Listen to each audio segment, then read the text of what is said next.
지난 한 주간도 평안히 잘 지내셨습니까? 예.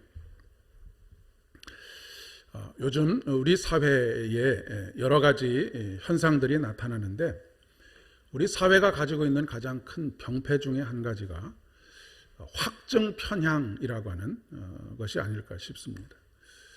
여러분, 확증 편향이라는 말을 혹시 들어보신 적 있는지 모르겠습니다. 확증 편향이라는 말은 어떤 가설이나 명제가 주어지면 어떤 가설을 세우면 그 가설을 뒷받침해 주는 증거들이 있고 그 가설을 반대되게 되는, 그 가설이 세워질 수 없도록 하는 반대되는 증거들이 있습니다. 그런데 확증 편향이라고 하는 것은 이 두 가지, 어떤 가설을 세워주는 증거와 반대되는 증거를 두 가지를 잘 살펴보고 그것을 가지고 판단을 해야 하는데, 확증 편향이라고 하는 것은 자기가 어떤 마음에 딱 결심을 하고 이것을 선택하면 다른 것은 그것이 참이냐 거짓이냐 하는 것과는 상관없이 이것을 지지해주고 이것을 더 확실해 줄 수 있는 그런 증거들만을 수집하는 것, 이것을 확증 편향이라고 이야기를 합니다.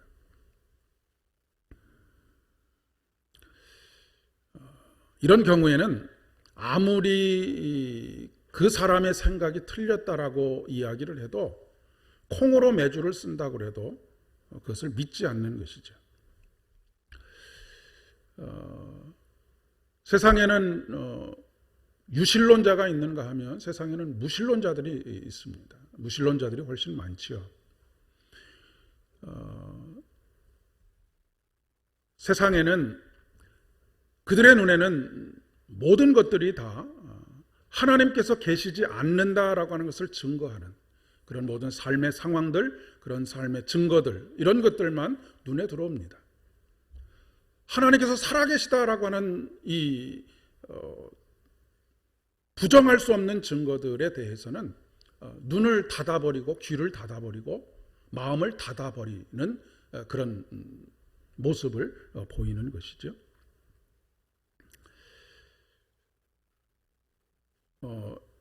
이번에 총선이 끝나고 나서 여러 가지 자기들이 생각하는 증거들을 가지고 부정선거라고 그렇게 주장하는 이들이 있지 않습니까?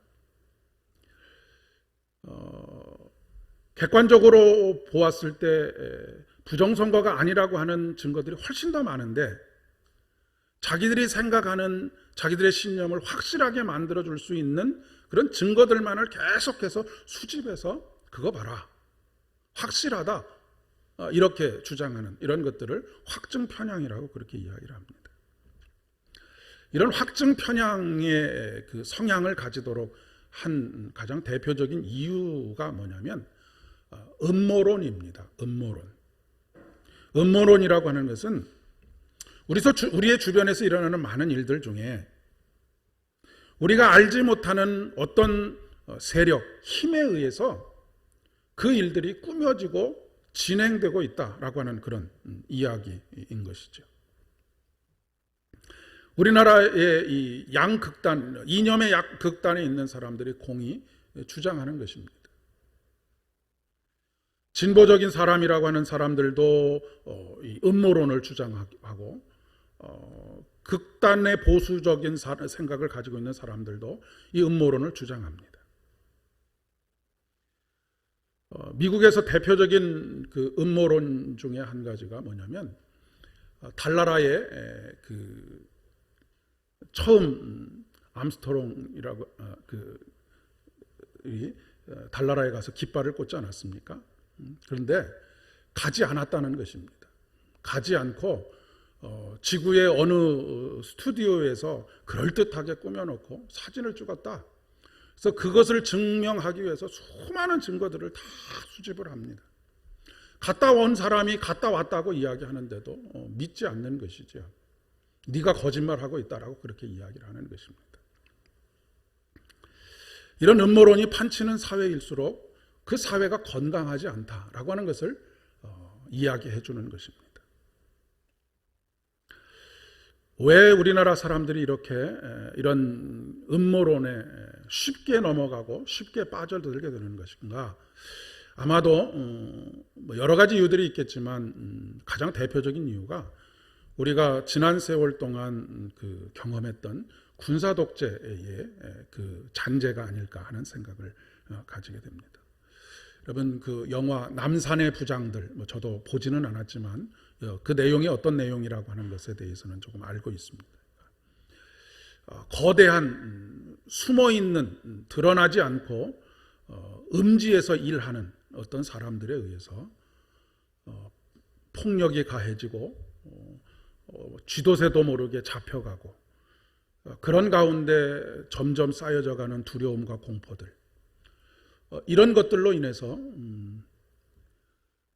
모든 것들을 알지 못하는 두려움이 생기면 거기에서 무슨 일이 벌어질 것인가에 대해서 그 어떤 이야기들을 꾸며내게 됩니다. 그리고 이야기들을 아무렇게나 내뱉게 되는데, 아무렇게나 내뱉어도 그것을 누구도 그 증명해 줄 수가 없기 때문에 그렇게 이야기를 하는 것이죠. 요즘 대표적인 것이 여러분도 초미의 관심을 가지고 계실 김정은이 죽었다는 이야기, 다 뉴스를 통해서 보지 않으셨습니까? 갑론을박이 굉장히 심합니다. 그런데 미국의 언론도 일본의 언론도 자기 나름대로 정말 팩트가 무엇인지는 아무도 모르고요, 자기 나름대로 소설을 써대고 있는 것이죠. 그런 일들이 지난 수십 년 동안 얼마나 많이 있었는지 모릅니다. 제가 그 군대 생활을 할 때에 조금 특수한 보직에 있었습니다. 북한에 나 있던 라디오 방송을 하루 24시간 계속 이렇게 청취하는 그런 그 사무실에서 일을 했는데, 제가 군대 생활을 하는 동안에 김일성이 죽었다라고 하는 그 유언비어가 확 퍼져서 전 세계가 난리가 났었던 적이 있었습니다. 그런데 이제 저희 사무실로 여러 부대의 장군들이 북한의 방송이 어떻게 흘러가고 있는지, 죽었다는 단서를 조금이라도 찾을 수 있는 것을 찾을 수 있을지, 이런 것들을 위해서 저희 사무실에 많이 왔는데, 와서 방송을 이제 들으면서 주로 이제 다른 음악 방송을 굉장히 많이 하는데, 북한의 음악 방송은 굉장히 장중하고 무겁습니다. 그냥 모르는 사람이 들으면 다 장송곡처럼 들려요. 장례식에, 지금 북한에서 장례식이 일어났기 때문에 이런 음악을 틀고 있다라고 하는 오해를 할 만한 그런 노래들을 계속해서 틉니다. 근데 저희들은 하루 24시간 365일을 매일 듣는 것이기 때문에 이것이 전혀 변화가 없다는 것을 알고, 분명히 그 어떤 그 단서도 찾을 수 없습니다 라고 그렇게 상부에 계속 보고를 했습니다. 그런데 처음 와서 듣는 분들은 야, 이거 죽은 것을 증명하는 거 아니냐, 이미 딱 어떤 확증을 가지고 왔기 때문에 무슨 이야기를 해도 설득이 되지를 않는 것입니다. 이런 것을 이제 확증 편향이라고 하는 것이죠. 증명할 수가 없기 때문에 그렇죠. 근데 나중에 그것이 밝히 드러나게 되면 어떻게 됩니까? 부끄러워지는 것입니다.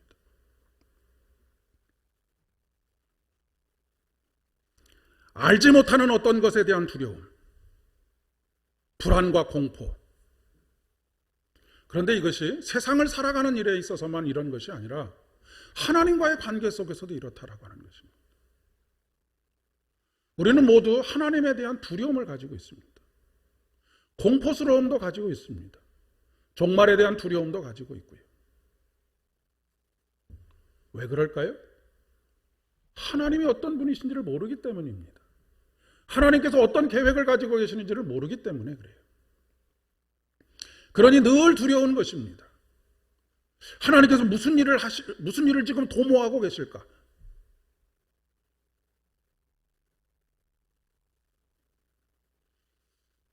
그래서 우리가 어떤 이념에 사로잡히든지 어떤 그 자기만의 그 고난의 순간이 있다든지, 자기의 마음속에 심각하게 어떤 트라우마를 만들 만한 사건이 있으면 하나님 설교 말씀을 들을 때든 모든 사건과 사고들을 다 그것을 더 키우고 확실하게 만드는 그런 일들로 다 받아들이는 것입니다.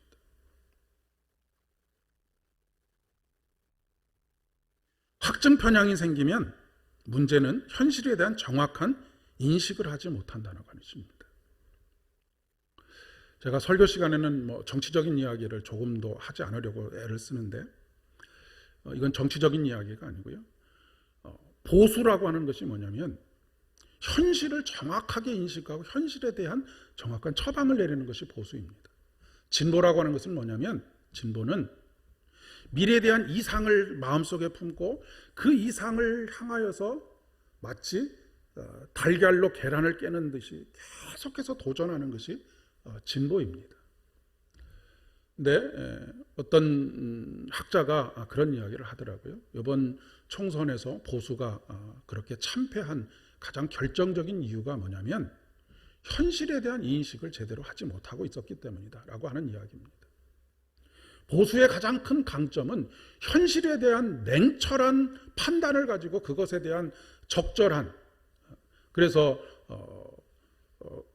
보수는 능력이 있다라고 하는 그런 평가를 받았는데 그런 평가가 완전히 무너졌다라고 하는 그런 이야기를 하는 것을 들을 수가 있었습니다. 현실에 대한 인식을 하지 못하는 것, 전혀 현실과 동떨어진 엉뚱한 행동을 할 때 우리가 뭐라고 표현하죠? 내가 귀신에 쓰였었나 봐 라고 하는 그런 표현을 쓰는 것하고 비슷합니다. 제대로 보지 못하는 것이죠.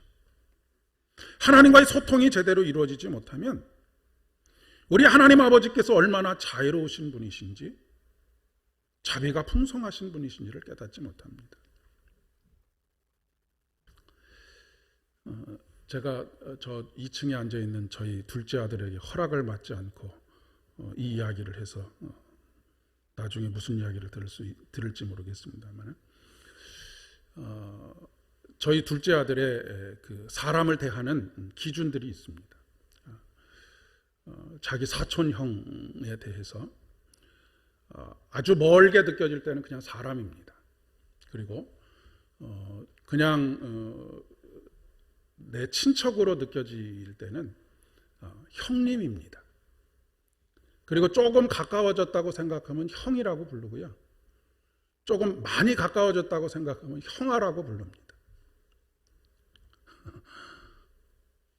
우리가 하나님에 대해서도 마찬가지입니다. 하나님에 대해서 잘 모르는 분일수록 전능하신 하나님, 위대하신 하나님, 내 삶하고는 내 마음하고는 별로 그렇게 가깝게 느껴지지 않는 용어들로 기도할 수밖에 없습니다. 근데 형님이 형이 되고 형이 형아가 되는 과정, 예수님은 하나님과 정말로 가까운 분이셨습니다. 그래서 이스라엘의 모든 사람들은 하나님 여호와라고 하는 그 이름 하나도 두려움 때문에 제대로 부르지 못했는데 우리 예수님께서는 아빠라고 그렇게 부르실 정도로 하나님을 아주 가깝게 그렇게 관계를 맺으셨다라고 하는 것입니다. 그렇게 부를 수 있었던 이유는 그분이 어떤 계획을 가지고 계시고 그분이 어떤 마음을 가지고 계시고 그분이 나를 통해서 무슨 일들을 하려고 하시는지를 잘 마음속에 받아들였기 때문에 그렇게 할 수 있었다라고 하는 것이죠. 시편 116편 2절의 말씀에 오늘 본문 교동문으로 읽은 116편 2절의 말씀에 시인은 이렇게 고백합니다. 내가 평생도록 기도하겠습니다. 이 얘기는 뭡니까? 내가 평생도록 하나님과 소통의 끈을 놓지 않겠습니다. 당신을 알아가는 일을 게을리하지 않겠습니다. 그래서 당신을 형님에서 형으로, 형에서 형아로 부르는 것처럼 그렇게 다정하게 당신의 생각을 알고 마음을 아는 그런 사람이 되겠습니다 라고 하는 그런 고백이 이 안에 담겨져 있는 것입니다. 왜 이렇게 이야기할 수 있느냐면 내가 평생토록 기도하겠습니다 라고 그렇게 고백할 수 있는 이유가 무엇이냐면 2절의 말씀에 계속 이어지는 말씀입니다. 하나님께서는 나에게 귀를 기울여 주시는 분이기 때문입니다. 하나님은 나에게 귀를 기울여 주시는 분이십니다. 내 이야기를 들어주시는 분이시고 당신의 이야기를 우리에게 해주시는 분이십니다. 하나님은 자기 자신을 감추시는 분이 아니십니다. 우리 모르게 어떤 일들을 하려고 하시는 분이 아니라고 하는 그런 말씀입니다.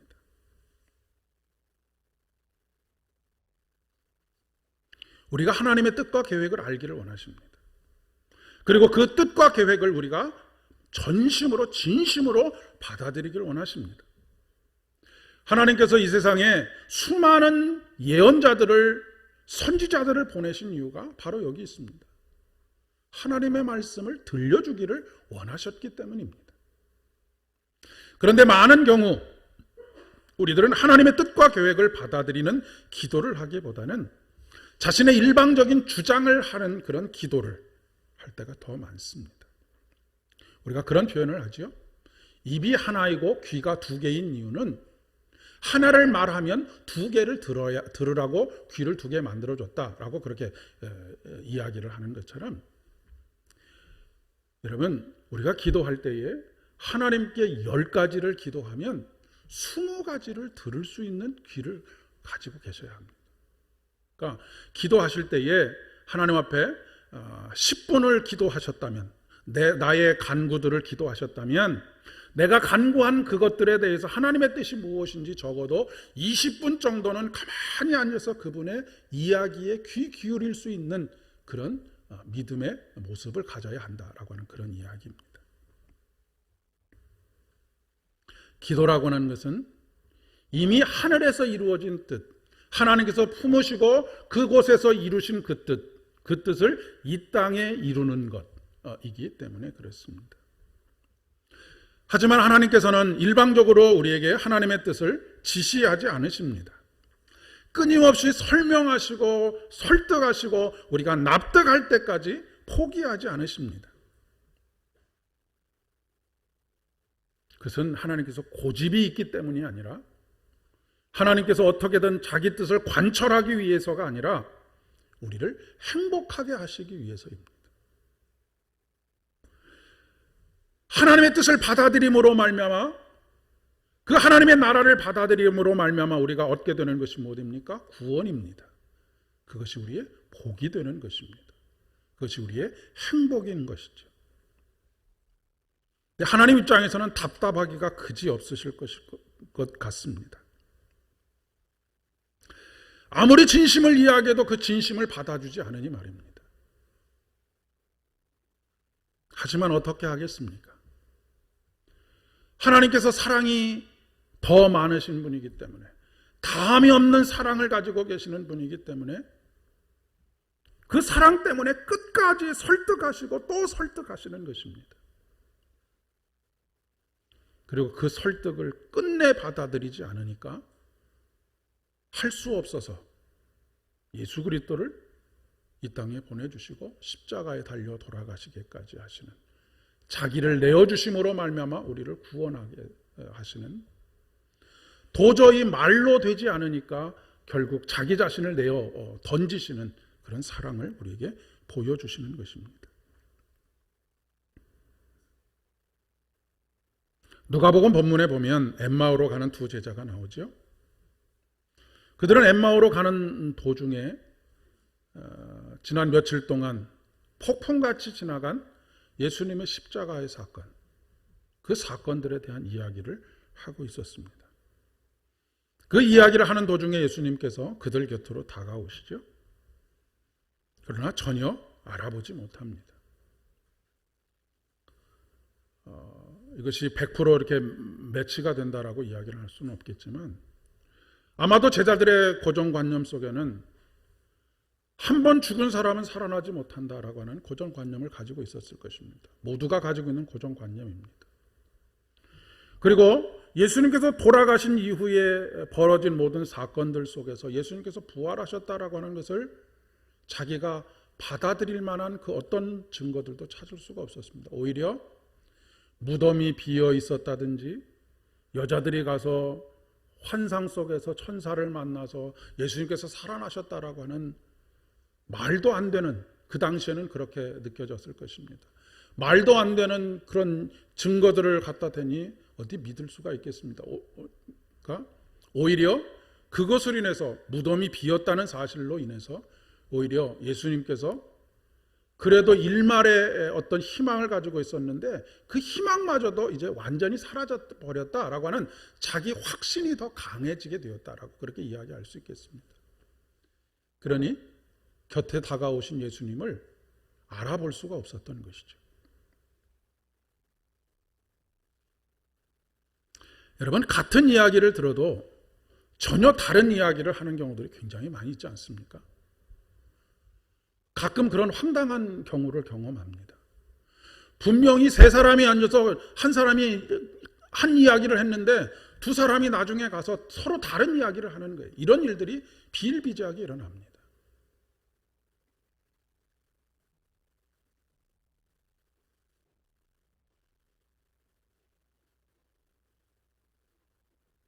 예수님께서 이런 그들을 더디 믿는 자들이라고 책망하시면서 참 답답해 하시는 가운데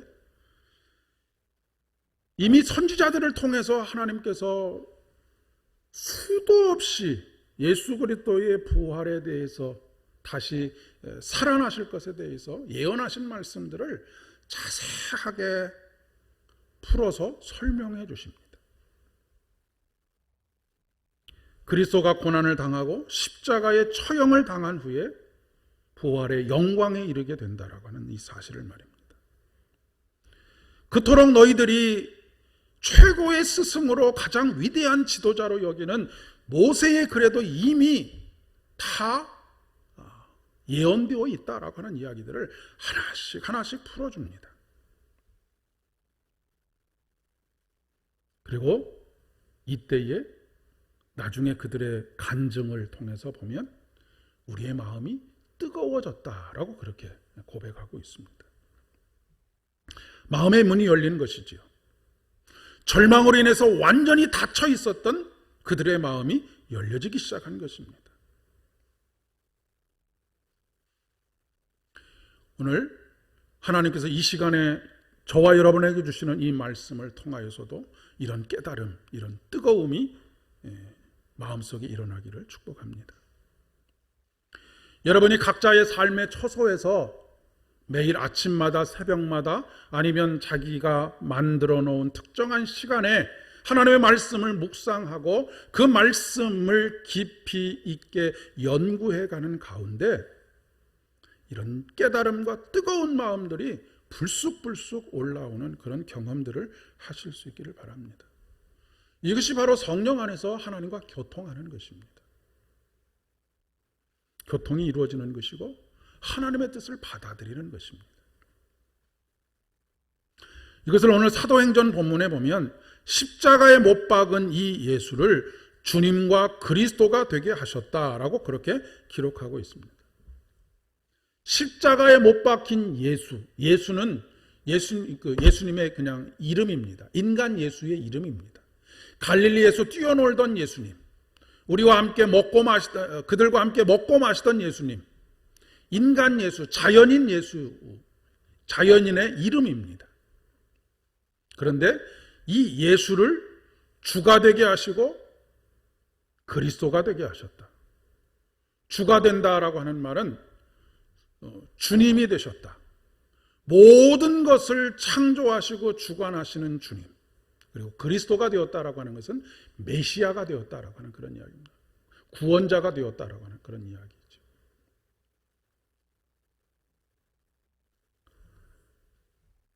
오늘 우리들에게 있어서 이 당시에도 예수님은, 인간으로서의 예수님은 제자들에게도 뿐만 아니라 많은 무리들에게 좋은 스승이었습니다.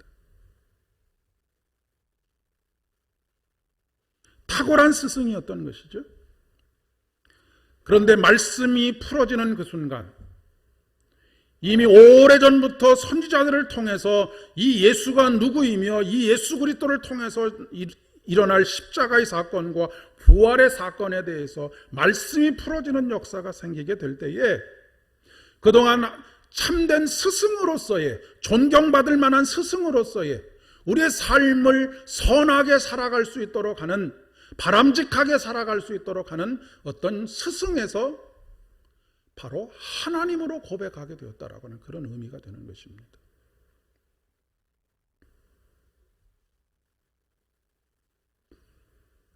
이 깨달음이 고백되어질 때 이 사도행전의 초대교회 성도들은 뭐라고 탄식하면서 내뱉느냐면, 형제들이여, 우리가 어찌하면 되겠습니까? 지금 마음이 뜨거워지고 있는 것이죠. 오늘 우리의 마음이 뜨겁지 않고 식어져 버린 이유는 환경 탓이 아닙니다. 상황 탓도 아니고요. 그렇게 말하는 것은 자기 합리화일 뿐입니다.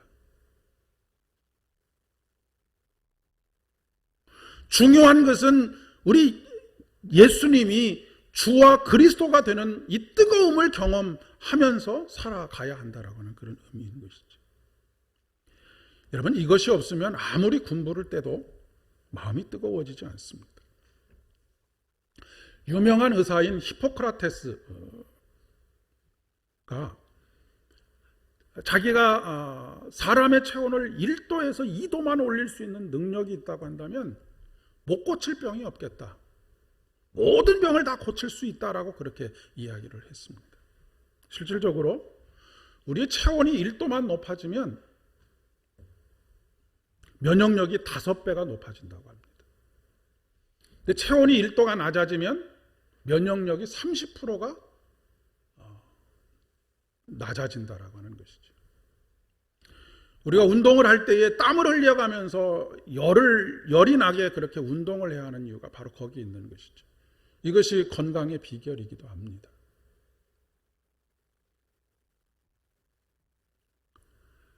우리 몸도 몸 안이 뜨거워질 때 건강하듯이, 젊은 사람들이 왜 건강합니까? 그 속에서 피가 끓고 있다라고 표현할 정도로 그렇게 뜨겁기 때문에 그렇죠. 우리 몸도 몸 안이 뜨거워질 때 건강하듯이 우리 마음도, 우리의 마음이 뜨거워질 때 영적인 건강을 회복할 수가 있습니다. 예레미야가 그렇게 고백하죠. 내가 다시는 여호와를 선포하지 아니하며 그의 이름을 말하지 아니하리라 하면 나의 마음이 불붙는 것 같아서 골수에 사무치니 답답하여 견딜 수가 없습니다. 예배가 뜨겁고 기도가 뜨겁고 찬송이 뜨겁고 말씀이 뜨거워져야 한다라고 하는 그런 의미입니다. 어떤 때 이런 일이 일어난다고요? 말씀을 풀어주실 때, 말씀이 풀어질 때. 여러분, 마음이 뜨거워진다라고 하는 것은 단순히 감정적인 것을 의미하는 것이 아닙니다. 의도적으로 막 감정을 막 올려서 뜨거워지는 것처럼 만드는 것, 이것을 뜨거워졌다라고 말하는 것이 아니라고 하는 것입니다. 정말로 뜨거워지는 것은 말씀이 풀어질 때 뜨거워지는 것입니다. 하나님의 뜻이 받아들여질 때 우리 마음이 뜨거워지게 되고, 근데 말씀은 받아들였는데, 말씀은 하나님의 계획과 뜻은 이제 알게 되었는데 이것을 어떻게 해야 할지를 알 수 없게 되는 것이죠. 그래서 지금 제자들이 탄식하듯 토로하는 질문이 그것입니다. 형제들이여, 내가 어떻게 해야 하겠습니까? 이 어마어마한 하나님 나라의 계획과 뜻을 내가 이제 받았는데 내가 이것을 어떻게 해야 감당할 수 있겠습니까? 라고 그렇게 탄식하듯 토로하고 있는 것입니다.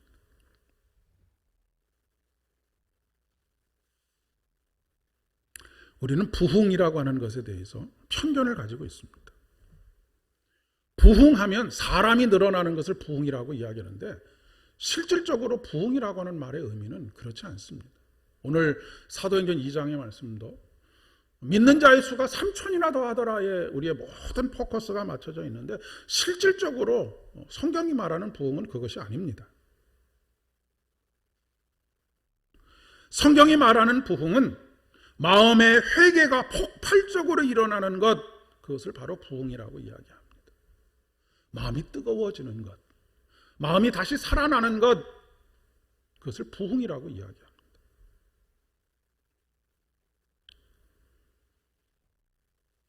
리바이벌이라고 영어로 얘기하는데, 리는 다시라고 하는 것이고요, 바이브는 살아나다라고 하는 그런 의미를 가지고 있습니다.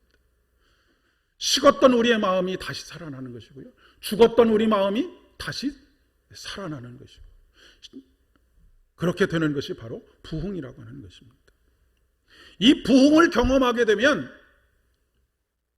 앞서서 말씀드린 것처럼 어떤 탄식이 나오느냐면, 형제들이여, 내가 무엇을 해야 되겠습니까? 믿는 자의 수가 3천이나 더한 이후에 나타난 초대교회의 모습이 무엇입니까? 함께 떡을 나누고 자기의 것들을 다 거기에 쏟아부어서 서로를 살리는 그런 삶의 모습을 가지고 있는 것을 우리가 보게 되지 않습니까? 구슬이 서말이라도 꿰어야 보배라는 말이 있습니다. 복음의 내용에 대해서 지난 3년 동안 제자들이 한두 번 들었겠습니까? 귀에 못이 박이도록 들어왔을 것입니다. 여러분, 여러분의 신앙생활 속에서 설교를 한두 번 들으셨습니까? 수백 번, 수천 번을 들었습니다.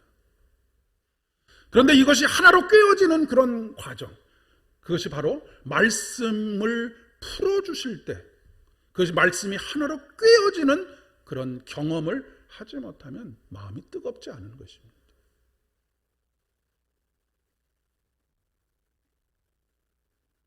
이해가 되지 않고 받아들여지지도 않고, 물론 그들도 들을 때는 고개를 끄덕끄덕거리고 때로는 감동을 받았겠지만 시간이 지나면 다 잊어버리고 나중에 다시 이야기해줘야 겨우 생각나는, 이 마음이 뜨거워지는 그 순간을 기독교 교육학자인 제임스 로더는 변형의 순간이라고 그렇게 이야기를 합니다. 우리의 삶이 완전히 뒤집어지는 순간이 되겠고요, 삶의 방향이 바뀌어지는 순간이 되는 것이죠. 매일매일 저와 여러분에게 이런 깨달음이 있기를 진심으로 축복합니다. 낙심한 여러분의 삶의 한자리에 찾아오신 하나님,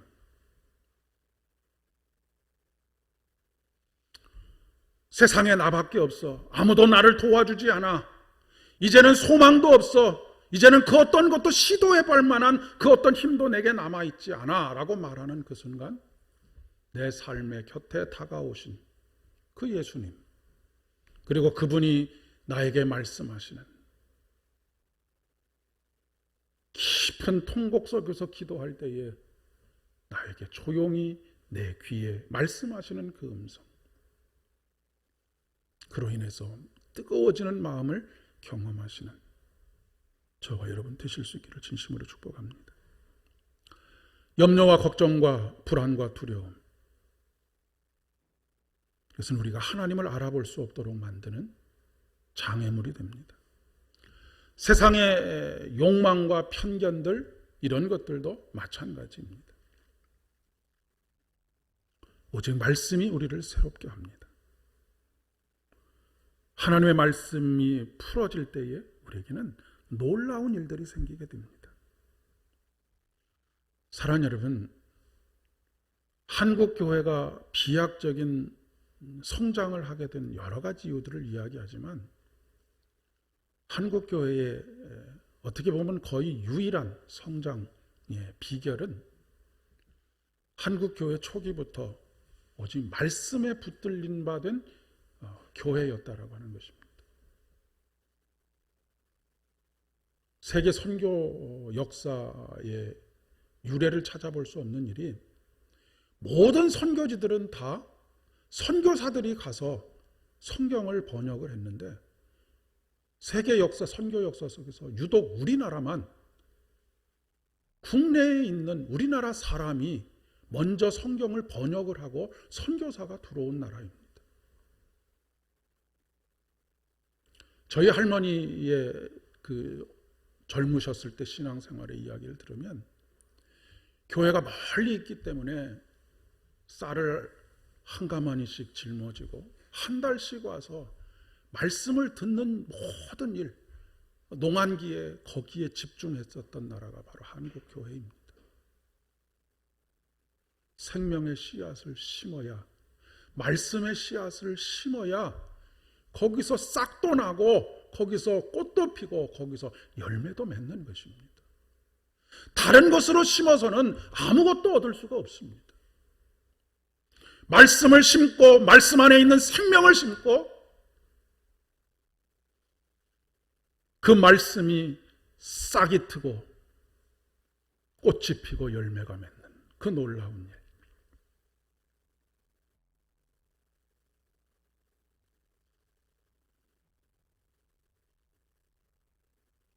마음이 뜨거워졌던 그때에 그들은 가던 길을 멈추고 돌아섭니다. 내가 갈 수 있는 길은 이 길밖에 없다라고 생각하고 그 길을 나섰는데 그들은 방향을 바꾸고 있는 것이죠. 엠마오로 향하던 두 제자가 예루살렘을 향하여서 다시 방향을 바꾼 이유입니다. 오늘이 바로 여러분의 인생의 전환점이 되실 수 있기를 진심으로 축복합니다. 다시 하나님께로 돌아서고 그 어떤 것도 기대할 수 없는 삶의 상황 속에서 내일 지구가 멸망한다 할지라도 오늘 한 그루의 사과나무를 심겠다라고 했던 어떤 철학자의 고백처럼 내일 내 삶이 완전히 무너질 것 같은 절망적인 상황 속에서도 생명을 담은 말씀을 여러분의 인생 가운데 심으시는 복된 은혜로운 삶 되실 수 있기를 진심으로 축복합니다. 함께 기도하겠습니다. 하나님 아버지, 다시 뜨거운 마음으로 주님을 향하여 돌아설 수 있기를 진심으로 소망합니다. 아무런 열매도 기대할 수 없는 우리 인생이라고 한다면 조금 더디더라도 오늘 생명의 씨앗, 말씀의 씨앗을 우리 인생 가운데 심을 수 있도록 은혜를 더하여 주셔서 하나님께서 자라게 하시고 꽃이 피게 하시고 열매 맺게 하시는 아름답고 복된 인생 살아갈 수 있도록 은혜를 더하여 주시옵소서. 예수님의 이름으로 기도드립니다.